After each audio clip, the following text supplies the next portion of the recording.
তো হ্যালো বন্ধুরা, সবাই চায় একটা শর্টকাটে আমি ইনশর্টে কালার গ্রেডিং করি ভিডিওর উপরে। তো আমার ভিডিও দেখলেই তোমরা বুঝতে পারবে শর্টকাটে একটা কীভাবে আমরা ভিডিওর উপরে কালার গ্রেডিং করবো। তো চলো তো দেখতেই পাচ্ছ আমি কালার সেটিংয়ে চলে আসছি ইনশর্টে। তো এখান থেকেই তোমরা একটা সুন্দর কালার গ্রেডিং করতে পারো ভিডিওর উপরে। তো তোমাদের আগে দেখতে হবে কালার কোথায় ডাউন আসে, সেই জায়গাটাই তোমাদের কালার বুস্ট করতে হবে। তো ঠিকঠাক কালার মিলিয়ে নেবে, তবেই একটা তোমাদের সুন্দর ভিডিও হবে। তো প্রথমে তোমাদেরকে দেখতে হবে কালার কোথায় ডাউন আছে, সেখানেই তোমাদের কালার বুস্ট করতে হবে। তোমরা চাইলেই এই পাইপগুলো সাজিয়ে খুব সুন্দর একটা ভিডিও এডিট করতে পারো। তো তোমরা দেখতেই পাচ্ছ ইনশর্টে এডিট করার পর ভিডিওর কোয়ালিটি কীরকম। তোমরা চাইলেই কিন্তু আপলোড করতে পারো ফেসবুকে, ইউটিউবে, ইনস্টাগ্রামে।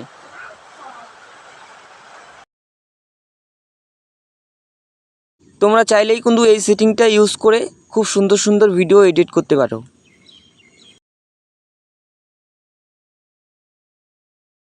তো খুবই সহজ এখানে এডিটিং করার। বন্ধুরা এখান থেকেই শেষ। হয়তো তোমাদের কালার গ্রেডিং ভালো লেগেছে, ভালো লেগে থাকলে চ্যানেলকে সাবস্ক্রাইব করে দেবে, সাথে লাইক করে দেবে একটা। বন্ধুরা সাথে থাকবে আশা করি। এই চ্যানেলটির উপরে খুব সুন্দর সুন্দর ভিডিও আসবে।